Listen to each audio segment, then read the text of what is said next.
हमारे चैनल पर आपका स्वागत है। कुछ अनकही सच्ची बातें, please like share subscribe my channel.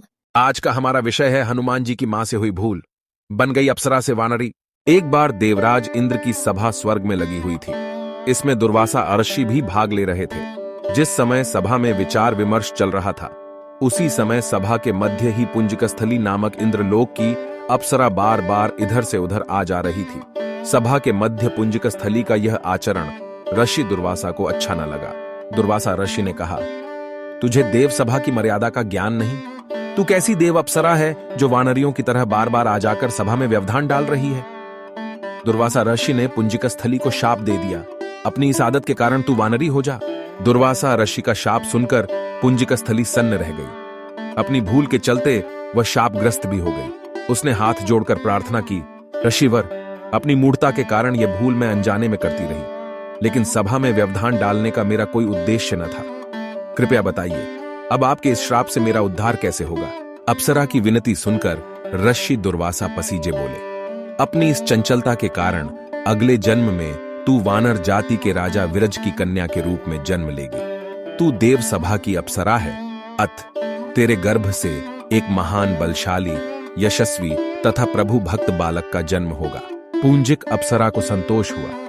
पुनर्जन्म में वानर राज विरज की कन्या के रूप में उसका जन्म हुआ। उसका नाम अंजना रखा गया। विवाह योग्य होने पर इसका विवाह वानर राज केसरी से हुआ। अंजना केसरी के साथ सुखपूर्वक प्रभास तीर्थ में रहने लगी। एक बार ऐसा हुआ कि वन में विचरने वाला शंखबल नामक जंगली हाथी प्रमत्त हो उठा तथा वन में उत्पात मचाने लगा। उसने कई आश्रमों को रौंद डाला। कई ऋषि भय के कारण आश्रम छोड़कर चले गए। केसरी को जब शंखबल नामक हाथी के इस उत्पात का पता लगा तो वह आश्रम तथा आश्रम वासियों की रक्षा के लिए तत्काल वहां आए और शंखबल को बड़ी कुशलता से धराशायी कर दिया और वह मर गया। यह देखकर ऋषि मुनि बहुत प्रसन्न हुए और केसरी के पास आकर आशीर्वाद देते हुए कहा, वानर राज केसरी, जिस प्रकार तुमने आज हम सबकी तथा आश्रम की रक्षा की, इसी प्रकार भविष्य में तुम्हारा होने वाला पुत्र पवन जैसे वेग वाला होगा तथा रुद्र जैसा महान बलशाली होगा। तुम्हारे बल तेज के साथ साथ उसमें पवन तथा रुद्र का तेज भी व्याप्त रहेगा। केसरी ने कहा, ऋषिवरो, मैंने तो बिना किसी कामना के आपकी रक्षा की है।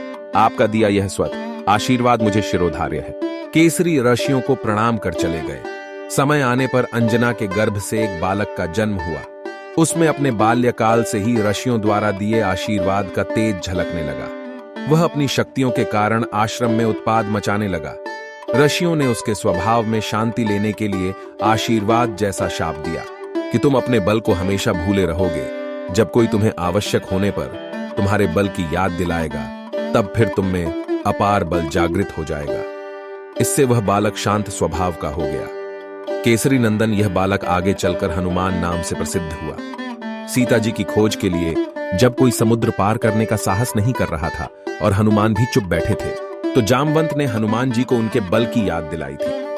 तब उन्होंने समुद्र पार कर सीता की खोज की।